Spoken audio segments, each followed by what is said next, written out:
कि अगर आपने बिस्मिल्लाहिर्रहमानिर्रहीम अगर आपने परसेंटेज सी यानी करेक्टर फॉर्मेट स्पेसिफायर को यूज़ करना है तो वो कैसे होगा। ठीक है, तो सबसे पहले प्रोग्राम की तरफ आते हैं। सब आपके पास हैश साइन जो है बेसिकली ये आपका जो फर्स्ट लाइन है ये प्री प्रोसेसर डायरेक्टिव होती है। ठीक है, इसमें आप कंपाइलर को इंस्ट्रक्शन देते हैं कि जी हेडर फाइल्स को इंक्लूड करवाओ। तो अगर आप तवज्जो से देखें तो हैश साइन से स्टार्ट होता है, इंक्लूड का रिजर्व वर्ड यूज़ होता है, उसके बाद एंगल ब्रैकेट्स के अंदर आप अपनी हेडर फाइल को इंक्लूड करवाते हैं और आप किसको इंस्ट्रक्शन दे रहे हैं, कंपाइलर को, कि ये वाली हेडर फाइल जो है उसको इंक्लूड कर दें। तो STDIO stands for standard input output header file. उसके बाद आपके पास क्या है, वॉइड का रिजर्व वर्ड यूज हो रहा है। Void means nothing return.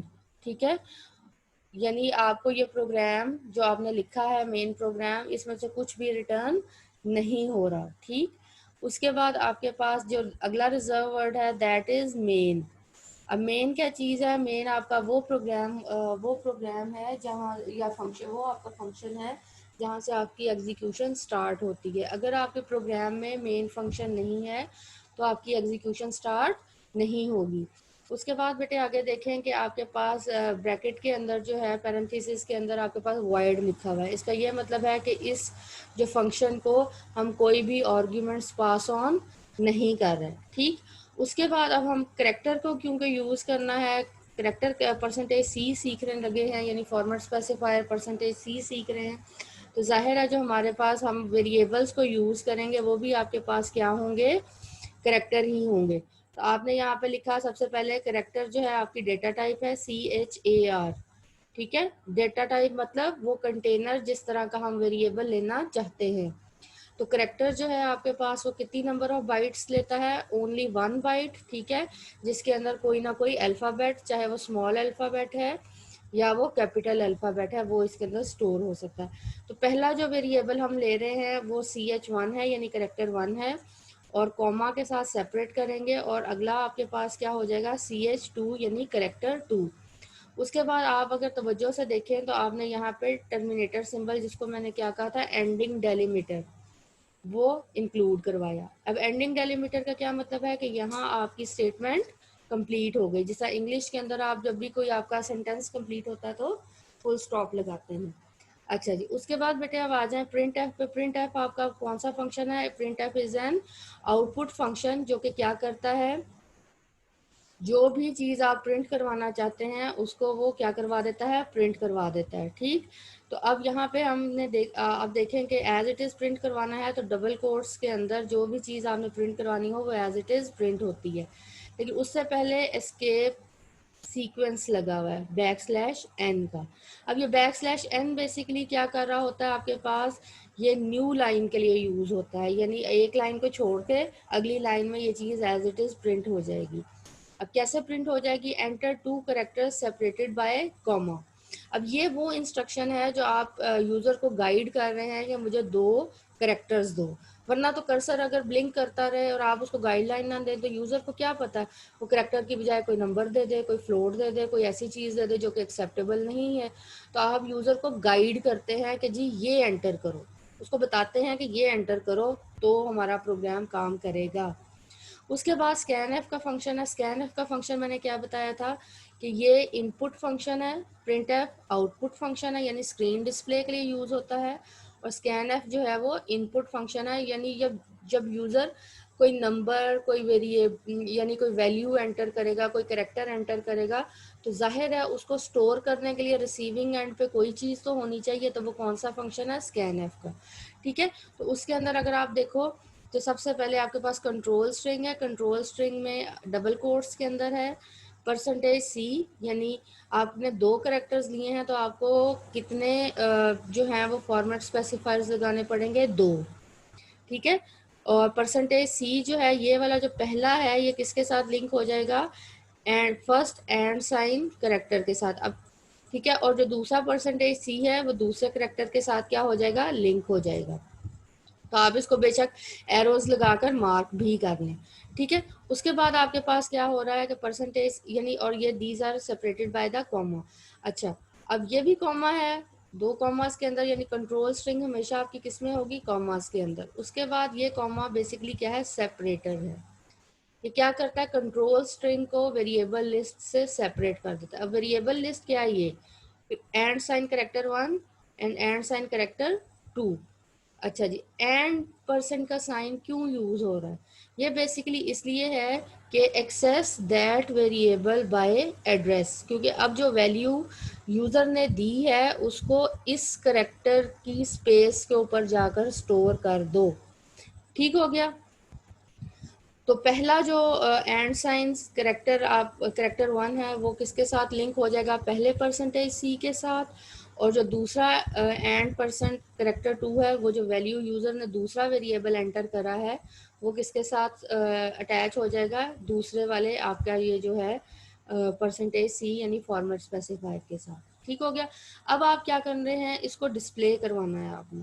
ठीक है, यानी यूजर ने इनपुट दे दी, अब आप डिस्प्ले करवाते हैं कि जी यूजर ने क्या इनपुट दी है।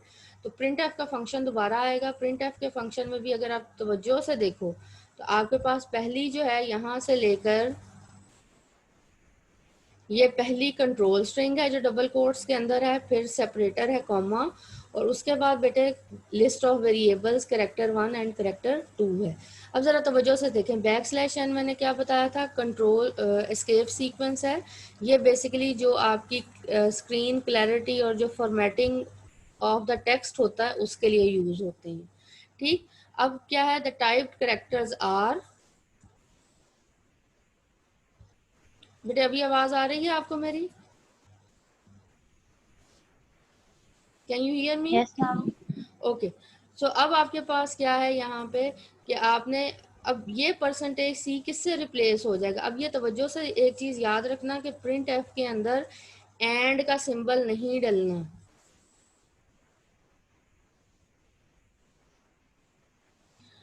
पर जो आपका प्रिंट एफ का फंक्शन है उसके साथ आपने एंड का सिंबल नहीं डालना। ठीक है, ये सिर्फ जो एंड परसेंट का साइन है वो किसके साथ यूज होगा, स्कैन एफ के अंदर।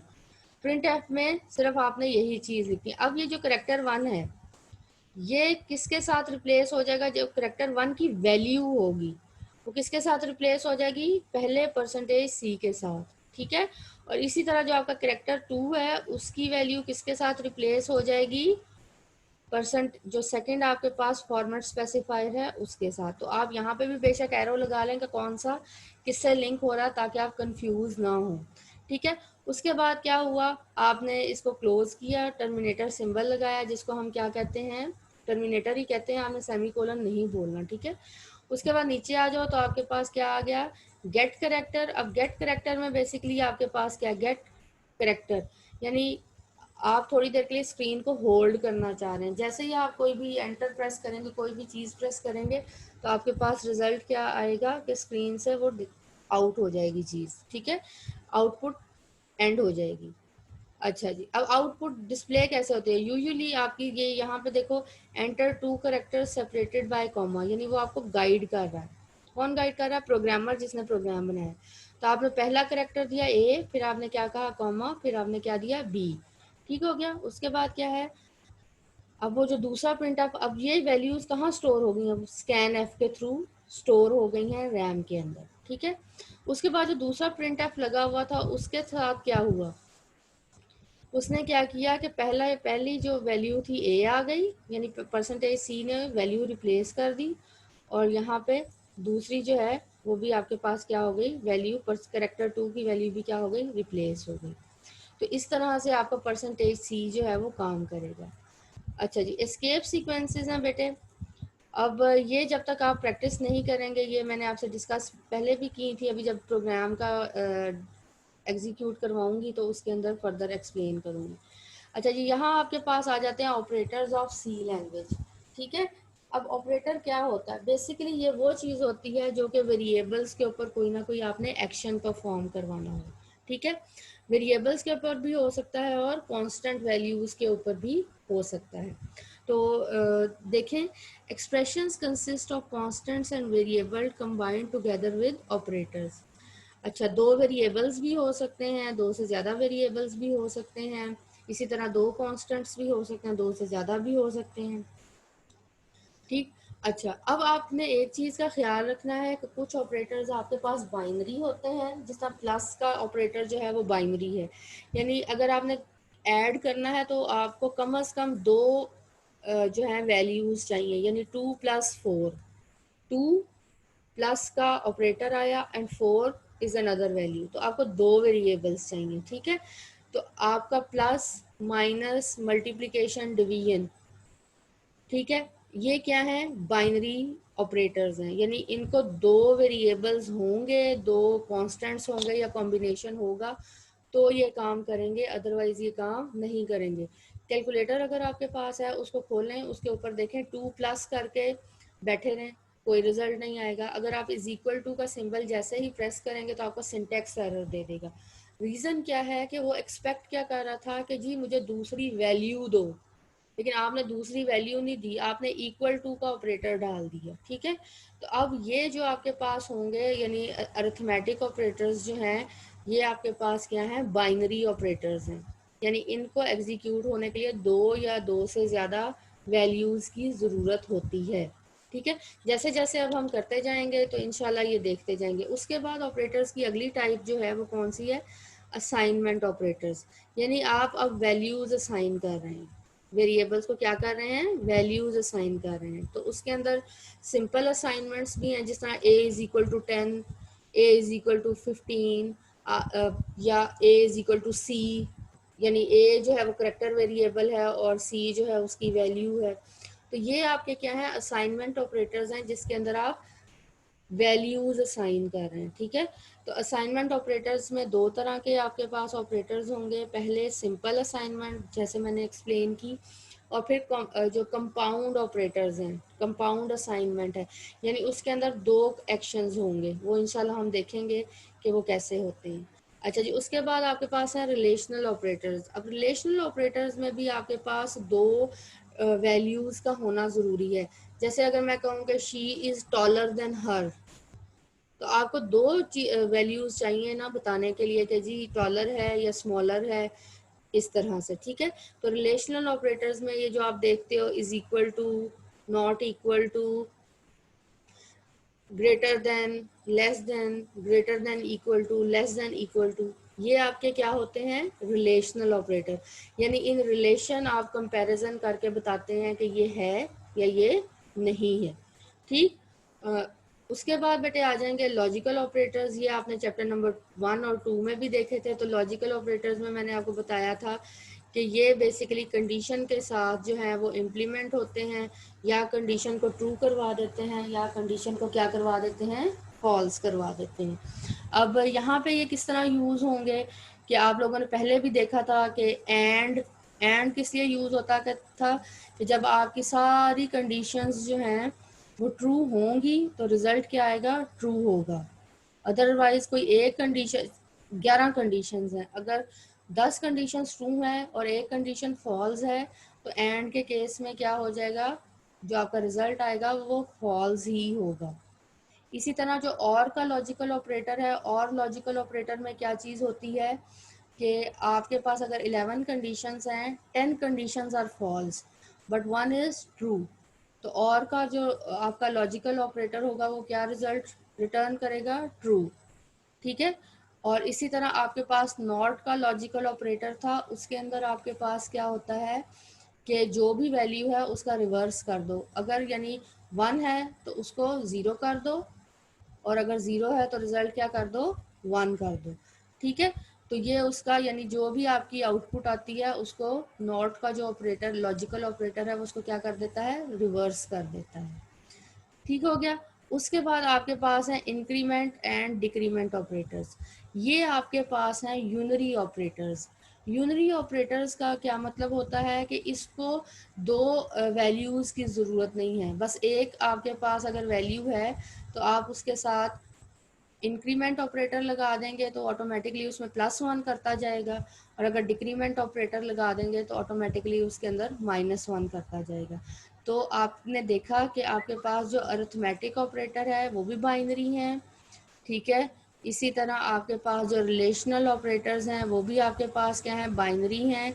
लॉजिकल ऑपरेटर्स में भी ज़ाहिर है आप कंपैरिजन करवाएंगे तो आपको कुछ चीज़ें चाहिए होंगी, ठीक है। लेकिन ये जो इंक्रीमेंट और डिक्रीमेंट वाले ऑपरेटर्स हैं ये आपके पास क्या हैं, यूनरी ऑपरेटर्स हैं, ये आपने याद रखना है, ठीक है। अब आप आहिस्ता आहिस्ता हम इनको सॉल्व करते हैं। तो देखते हैं अरिथमेटिक ऑपरेटर्स में कौन कौन से ऑपरेटर्स आ जाते हैं। Arithmetic quadratic operators are used to perform arithmetic operations such as addition, subtraction, multiplication and division, and also to find the remainder obtained when N integer is divided by another number. तो मैंने ये reminder वाला plus minus तो आपको पता है, ठीक है। रिमाइंडर वाला क्या होता है कि जब आप कोई भी चीज़ यूज़ करेंगे तो वो कैसे यूज़ होगी। अब हम इसका एक प्रोग्राम छोटा सा बनाते हैं और देखते हैं कि ये कैसे सारे ऑपरेटर्स जो हैं वो यूज़ होते हैं। तो यहाँ से हम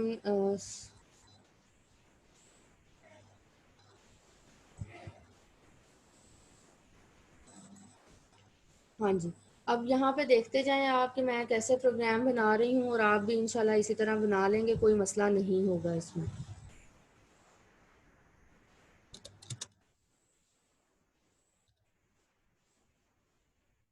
हम अब हेडर फाइल को इंक्लूड करवाने जा रहे हैं।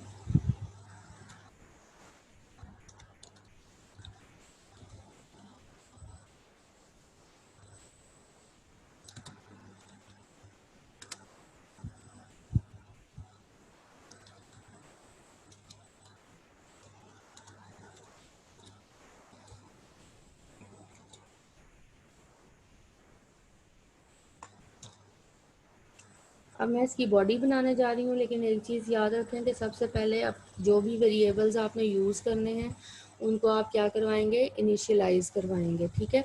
उनको आप करवाएंगे क्या कि आप उसको डेटा टाइप्स के साथ लिखेंगे, डिक्लेयर करेंगे, ठीक है। तो अब ये देखें मैं डिक्लेयर करने जा रही हूँ।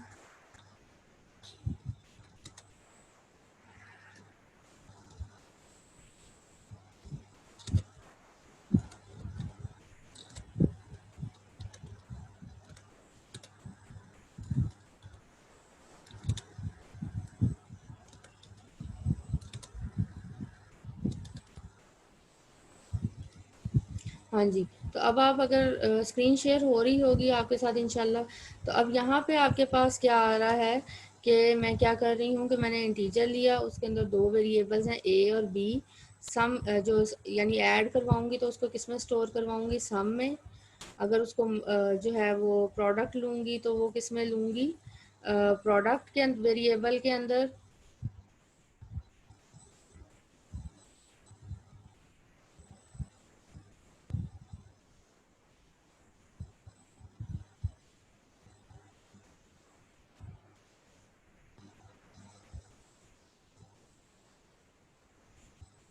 अच्छा जी। और उसके बाद अगर डिवीजन में यूज़ कर रही हूँ तो मैं डिव क्या यूज़ करूँगी, और रैम जो है वो मैं यूज़ करूँगी रिमाइंडर के लिए, ठीक है, ताकि उसका रिजल्ट उसके अंदर स्टोर हो जाए। अच्छा, आपका अगर कोई फ़र्ज़ करें कि ये जी इंट क्यों लिखा हुआ है, मेरे पास जो सी का वर्जन मैंने डाउनलोड किया हुआ है, अगर यहाँ पे मैं वॉइड लिखती हूँ तो मुझे यहाँ एरर दे देता है, ठीक है।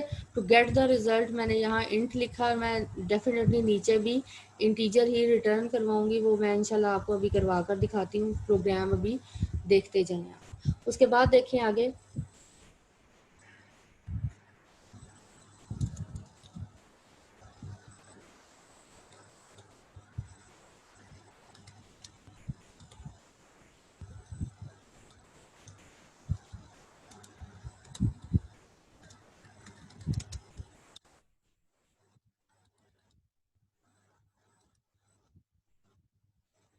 अब मैं यहाँ पे यूज़र को गाइड कर रही हूँ कि जी आप जो हैं वो दो नंबर्स जो हैं वो एंटर करें, ठीक है। और उसके बाद ज़ाहिर है अगर जब वो एंटर करेगा तो वैल्यू स्टोर करवाने के लिए मुझे क्या चाहिए होगा, कोई ना कोई कंटेनर्स चाहिए होंगे, ठीक है। तो अब मैं स्कैन एफ का फंक्शन यूज़ करने जा रही हूँ।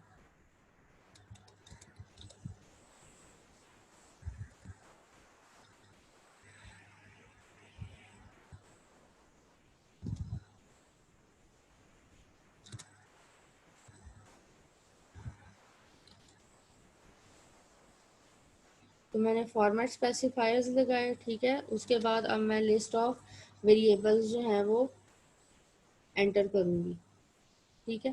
तो यहाँ पे आप देखें,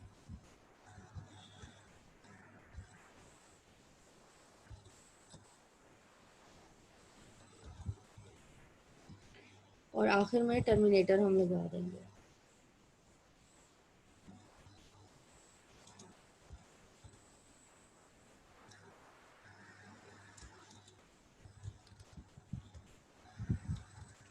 अब अगर मैं कैपिटल पी लिखूंगी तो क्या होगा, मेरे पास सिंटैक्स एरर आएगा, ठीक है। तो मैंने प्रिंट एफ लिखा। अब ज़रा तवज्जो से देखेंगे, मैं इनको क्या करवाने जा रही हूँ, रिज़ल्ट दिखाने जा रही हूँ।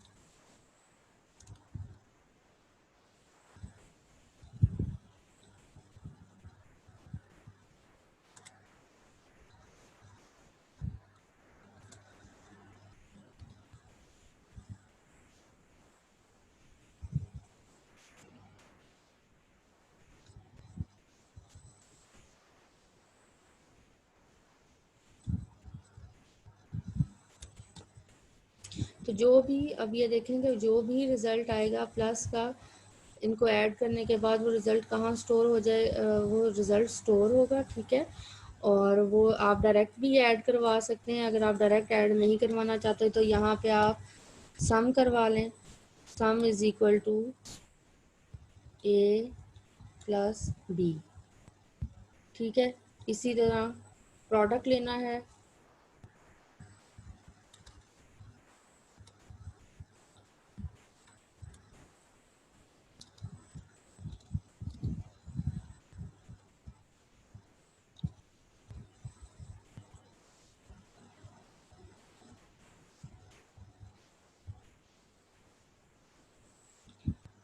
ये कॉमास अगर आप नहीं डालेंगे तो क्या होगा कि आपके पास एरर्स आने शुरू हो जाएंगे। अब ये देखें, मैंने प्लस की जगह क्या डाल दिया, इज इक्वल टू का सिंबल, तो यहाँ पे क्या आ जाएगा, सिंटैक्स एरर आ जाएगा, ठीक है। अब ये देखते जाएं आप।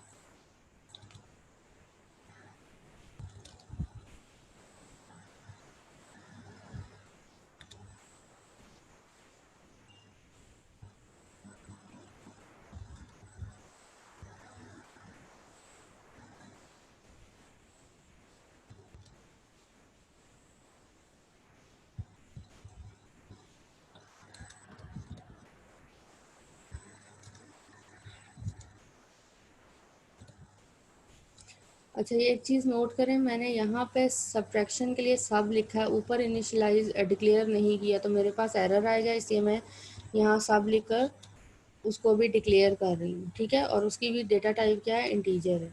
अच्छा जी, अब रैम का हम यूज़ कर रहे हैं, तो रैम इज़ इक्वल टू ए, और यहाँ पे आप क्या लिखेंगे, परसेंटेज, ठीक है। यहाँ परसेंटेज का मतलब वो नहीं है जो मैथ्स में लेते हैं, बल्कि हमारे पास कंप्यूटर में क्या मतलब होगा आपके पास, कि ये जो उसका रिमाइंडर आएगा उसको डिस्प्ले करवाएगा। अब हम यहाँ हमने अपने सारे एक्शंस जो हैं वो परफॉर्म करवा लिए, ठीक है। और अगर आप कमेंट लिखना चाहेंगे, ठीक, तो वो कैसे लिखेंगे, कमेंट ऐड करना है तो यहाँ पे देखो, डबल को यहाँ एंटर करें, ठीक है। न्यू लाइन में यहाँ लिखें कैलकुलेटर,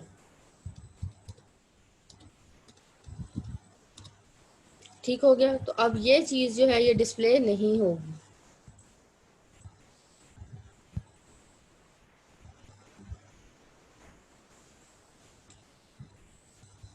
अच्छा, अब हम देखते हैं कि अब हमने इनके रिजल्ट्स को जो है वो डिस्प्ले करवाना है, तो अब वो कैसे होंगे। तो अब ये मैं एक ही स्ट्रिंग के अंदर ज़रा तवज्जो से देखते जाएं कि ये कैसे हो रहा है। मैं यहाँ पे टैब जितनी स्पेस दूंगी, ठीक है।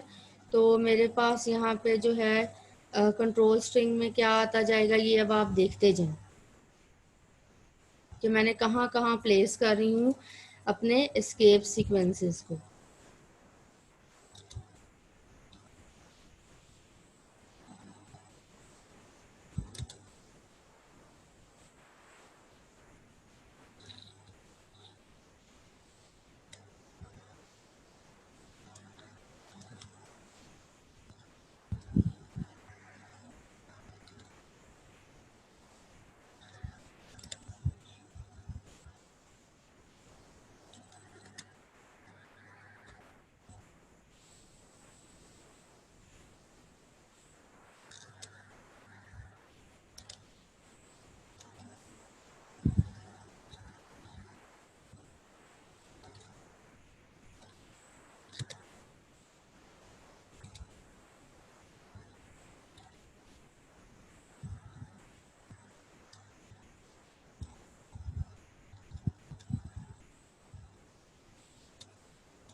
परसेंटेज सी लिखूंगी तो वो एरर आ जाएगा, ठीक है, क्योंकि जो आपके पास इंटीजर है उसके लिए परसेंटेज डी या परसेंटेज आई यूज़ कर सकते हैं, ठीक। उसके बाद हमने टैब की स्पेस दी और फिर जो है आपने आगे क्या किया,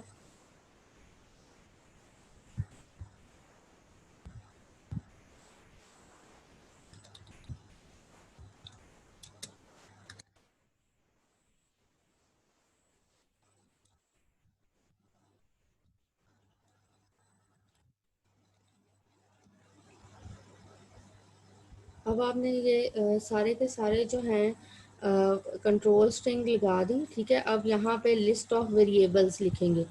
तो सम का जो रिज़ल्ट है वो किस वेरिएबल में है, सम में, कॉमा प्रोडक्ट का जो रिज़ल्ट है वो कहाँ पे है, प्रोडक्ट के वेरिएबल में। उसके बाद डिवीजन का रिज़ल्ट जो है वो डिवीजन के अंदर है। सब्ट्रैक्शन का जो रिज़ल्ट है वो कहाँ पे पड़ा हुआ है, सब्ट्रैक्शन के आपके पास जो वेरिएबल आपने यूज़ किया हुआ है उसके अंदर। और जो रिमाइंडर है वो कहाँ पड़ा हुआ है, रिमाइंडर के अंदर, ठीक है। अब आप ज़रूर ये सम, अब ये मैं इसको थोड़ा सा चेंज करने लगी हूँ ताकि ये क्लैरिटी ज़्यादा आए। सम आ गया कैपिटल से, प्रोडक्ट का पी बड़ा कर दें,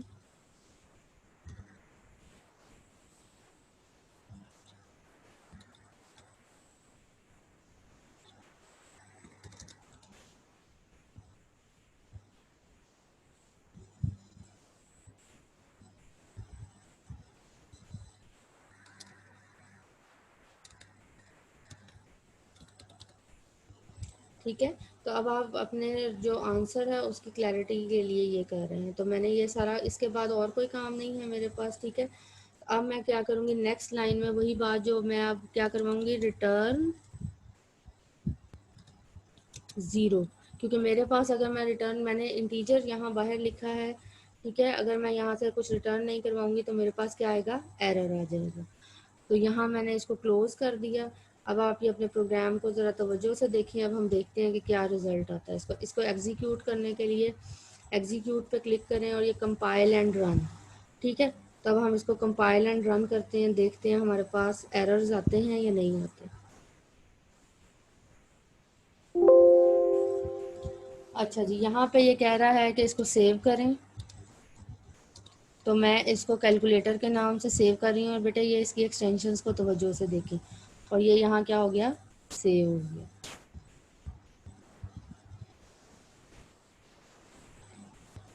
हाँ जी, ये अब आपको क्या बता रहा है, ये देखें, प्रोग्राम ठीक से एग्जीक्यूट हो गया है, ठीक। और अब ये इसका क्या कह रहा है आपको कि जी एंटर टू नंबर्स। अब मैं कोई भी नंबर्स, इंटीजर नंबर्स दे रही हूँ, ठीक है, 5,6। बाकी मैंने आपको बता दिया था कि how you can play with it. आपने इसको एंटर प्रेस करा।